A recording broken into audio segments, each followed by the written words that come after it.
एक समय की बात है जब तारापुर नाम के गांव में लोग बड़े हंसी खुशी रह रहे थे। उस गांव में लड़कियों का एक ग्रुप था जिसमें सरिता, मेघा, कविता और आरती थे। ये चारों बड़ी ही पक्की सहेलियां थीं। ये हमेशा साथ ही रहती और कहीं भी जाना होता तो साथ ही जाती थी। एक दिन की बात है जब चारों सहेलियां कुएं पर पानी भरने जाती हैं।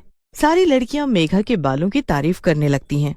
दरअसल मेघा के बाल बहुत ही लंबे और घने होते हैं। ऐसे बाल पूरे गांव में किसी भी लड़की के नहीं होते। मेघा को भी अपने बालों से बहुत ही प्यार होता है। वो अपने बालों का बड़ा ही ध्यान रखती है। काश मेरे बाल भी इतने लंबे और घने होते, पर मेरे बाल तो बढ़ते ही नहीं। तुम ऐसा क्या करती हो मेघा जो तुम्हारे बाल इतने लंबे हैं? अरे मैं ऐसा कुछ भी नहीं करती, बस सरसों का तेल लगा कर रखती हूँ। तुम भी ऐसा करोगी तो तुम्हारे बाल भी लंबे, घने और काले हो जाएंगे। सब लोग मेघा के बोलने पर ऐसा ही करती हैं, पर काफी दिनों बाद भी उनके बाल ऐसे के ऐसे ही होते हैं। किसी के भी बाल इंच भर भी बड़े नहीं होते। सबको बड़ा ही गुस्सा आता है। एक दिन गांव में शहर से कुछ लोग गांव के बारे में जानने के लिए किसी न्यूज चैनल से आते हैं। वो वहाँ गांव के लोगों का रहना सहना, खाना पीना और हर चीज के बारे में जानकारी इकट्ठा करते हैं। चैनल वालों के साथ एक लड़का भी आया होता है जो बेहद ही सुंदर होता है। वो पूरे गांव में एक एक आदमी के पास जाकर गांव के बारे में जानने की कोशिश करता है। उस लड़के का नाम रोहित होता है। एक दिन रोहित गांव के कुछ लड़कों से बातें कर रहा होता है कि तभी उसकी नजर मेघा पर पड़ती है। रोहित उसे देखता है तो देखता ही रह जाता है। इतने लंबे और सुंदर बाल, ऐसे बाल तो मैंने कभी नहीं देखे। और ये लड़की भी कितनी सुंदर है। रोहित जब मेघा को देख रहा होता है तब मेघा अपनी सहेलियों के साथ खड़ी होती है। अचानक आरती की नजर रोहित पर पड़ती है और वो बोल पड़ती है, ये लड़का कितना सुंदर है ना। कौन लड़का? अरे वो जो वहाँ खड़ा है, शायद यही वो लड़का है जो शहर से आया है। माँ बता रही थी कि बहुत ही सुंदर है और माँ सच ही बोल रही थी। अरे पर ये तो बस मेघा को ही देखे जा रहा है, हमें तो देख ही नहीं रहा। क्या बेकार की बातें कर रहे हो तुम लोग, चलो जल्दी चलो यहाँ से। मेघा उस लड़के को एकदम नजरअंदाज कर देती है। ये देख रोहित मेघा की तरफ और आकर्षित होने लगता है। ये तो सुंदर होने के साथ साथ बड़ी शर्मीली और इज्जतदार भी लगती है। काश ऐसी लड़की मेरी जिंदगी में आ जाए तो कितना अच्छा होगा। मेघा सबको जबरदस्ती वहाँ से ले जाती है, पर रोहित उसे नहीं भूलता। वो अगले दिन उसका पीछा करने लगता है और उससे बात करने की कोशिश करता है, पर मेघा उसकी तरफ देखती भी नहीं है। रोहित फिर मेघा से बात करने के लिए उसकी सहेलियों की मदद लेने की सोचता है। जब मेघा उनके साथ नहीं होती तो वो उनके पास जाता है। सारी लड़कियां बड़ी ही खुश हो जाती हैं। ऊपर से रोहित उनसे मेघा के बारे में पूछने लगता है।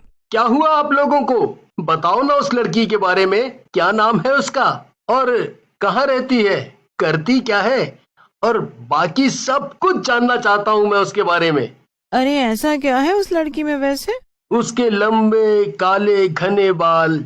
सच बताऊं तो मैं बचपन से ही अपनी माँ से बोलता आ रहा हूँ कि मुझे ऐसी लड़की से शादी करनी है जिसके लंबे लंबे बाल हों और वो बड़ी ही खूबसूरत हो। वो अमीर हो या गरीब, उससे मुझे कुछ मतलब नहीं। तो तुम्हें मेघा इतनी पसंद आ गई है क्या? तीनों लड़कियों को बहुत गुस्सा आता है और खासकर आरती को, क्योंकि वो मन ही मन उस लड़के को बहुत ज्यादा पसंद करने लगती है। वो रोहित को मेघा के बारे में कुछ भी नहीं बताती और वहाँ से अजीब सा मुंह बनाकर निकल जाती है। उसके बाद वो मिलकर मेघा की बुराइयां करने लगती है। अरे इसके बाल ना हो गए, हमारे लिए मुसीबत ही हो गए हैं। मन तो करता है इसको गंजा ही कर दूं। हाँ सच में, अब तो मुझे भी इस पर बड़ा ही गुस्सा आने लगा है। मुझसे ज्यादा नहीं आता होगा। एक काम करते हैं, आज रात जब ये आंगन में सो रही होगी तो हम इसके घर जाएंगे। ये रात को हमेशा एक दिया अपने आसपास जलाकर सोती है, तो बस उसी दिए को हमें इसके बालों तक खिसकाना है और फिर हमारा काम हो जाएगा। अरे वाह, क्या कमाल का आइडिया है। इसे सुनकर तो मजा ही आ गया। फिर तो वो लड़का इस गंजी की तरफ देखेगा भी नहीं। कितनी बदसूरत लगेगी ये बिना बालों के। रात को तीनों लड़कियां मेघा के घर जाती हैं। वो चुपके से मेघा को देखती रहती हैं कि मेघा कब सोने के लिए आंगन में आए। कुछ देर बाद मेघा आंगन में दिया जलाकर सो जाती है। बस फिर तभी मौका देखकर आरती उसके पास आती है और दिए को उसके लंबे बालों के पास रख देती है। उसके बाद वो फटाफट वहां से भाग जाती है और दूर से ही सब उसको देखती रहती हैं। कुछ ही मिनटों में मेघा के लंबे लटके हुए बाल दिए की आग को पकड़ लेते हैं। मेघा के बालों में आग लग जाती है और धीरे धीरे वो ऊपर आने लगती है। तीनों लड़कियां दूर से उसे देखकर बड़ी खुश होती हैं, पर आग इतनी ज्यादा बढ़ जाती है कि वो मेघा के पूरे शरीर पर फैल जाती है। मेघा जोर जोर से चिल्लाने लगती और खुद को बचाने के लिए यहाँ वहाँ भागने लगती है। बचाओ बचाओ, कोई तो बचाओ मुझे, मैं जलकर मर जाऊंगी। दूर से लड़कियां उसे ऐसे जलते देखकर घबरा जाती हैं।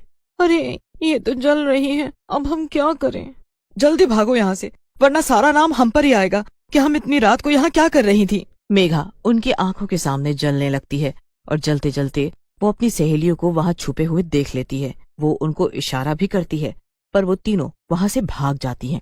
मेघा वहीं गिर जाती है और जलकर मर जाती है।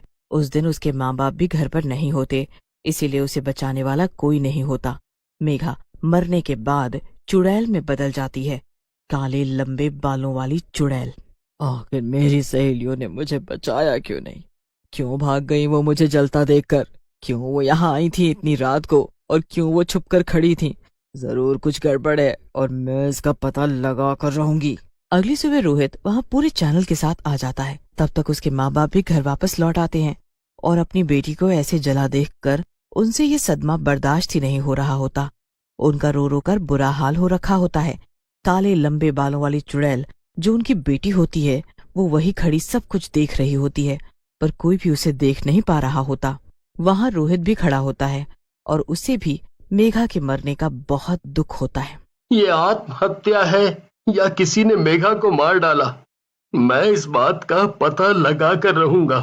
रोहित इस बात का पता लगाने के लिए सबसे पहले उसकी सहेलियों के पास जाता है।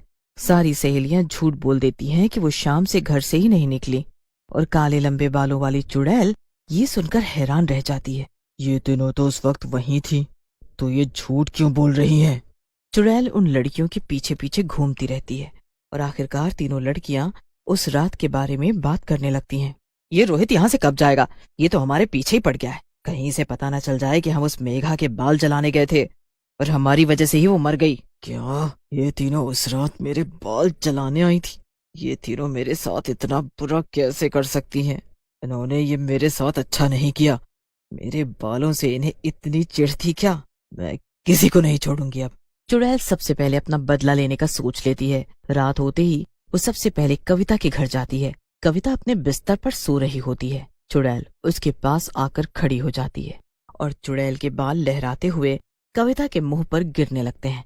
कविता परेशान होकर उठ जाती है और अपने सामने एक लंबे बालों वाली चुड़ैल को देखकर चिल्लाने लगती है। चुड़ैल चुड़ैल, बचाओ बचाओ! तुझे मुझसे अब कोई नहीं बचा पाएगा। चुड़ैल अपनी चोटी कविता के गले में लपेट देती है। कविता का दम घुटने लगता है। उसके बाद वो उसे सीधा जमीन पर पटक देती है। उसके बाद उसका हाथ जब अपने ही सर पर जाता है तो उसे महसूस होता है कि उसके सर पर बाल ही नहीं है। नहीं नहीं, मैं गंजी नहीं हो सकती। मैं गंजी कैसे हो गई? नहीं नहीं, ऐसा कैसे हो गया? कविता गंजी हो जाती है और वो शर्म से घर के बाहर भी नहीं निकलती। उसके बाद चुड़ैल सरिता और आरती के घर जाती है। वो उन दोनों के साथ भी बिल्कुल वैसा ही करती है जैसा उसने कविता के साथ किया होता है, और वो उन दोनों को भी गंजा कर देती है। कविता की तरह सरिता और आरती भी सदमे में होती हैं और उनको भी कुछ समझ नहीं आ रहा होता। वो दोनों भी घर के बाहर नहीं निकल रही होती हैं। पर एक दिन रोहित आरती के घर पहुंच जाता है। बाहर निकलो आरती, मुझे सब पता चल चुका है। क्या हुआ? तुम यहाँ क्या कर रहे हो? इल्जाम? इल्जाम नहीं, सबूत है मेरे पास। उस रात मैंने पास के खेत में कैमरा लगाया था ताकि गांव की सुबह रिकॉर्डिंग कर सकूं, पर यहाँ तो कुछ और ही रिकॉर्ड हो गया। पता है क्या? तुम तीनों सहेली मेघा के घर आई और तुमने मेघा के सर के पास दिया रखा और वो जलकर मर गई। उसी वक्त तीनों लड़कियों को इकट्ठा किया जाता है। तीनों को उसी वक्त पुलिस पकड़कर ले जाती है। तीनों कुछ भी नहीं कर पाती। जब तीनों साथ होती हैं और उनसे पूछा जाता है तो वो तीनों के पास एक ही कहानी होती है, उस काले लंबे बालों वाली चुड़ैल की कहानी। तीनों समझ जाती हैं कि वो चुड़ैल कोई और नहीं बल्कि मेघा ही थी, और खुद को ऐसे देख वो जिंदगी भर शर्मिंदगी का जीवन गुजारती हैं।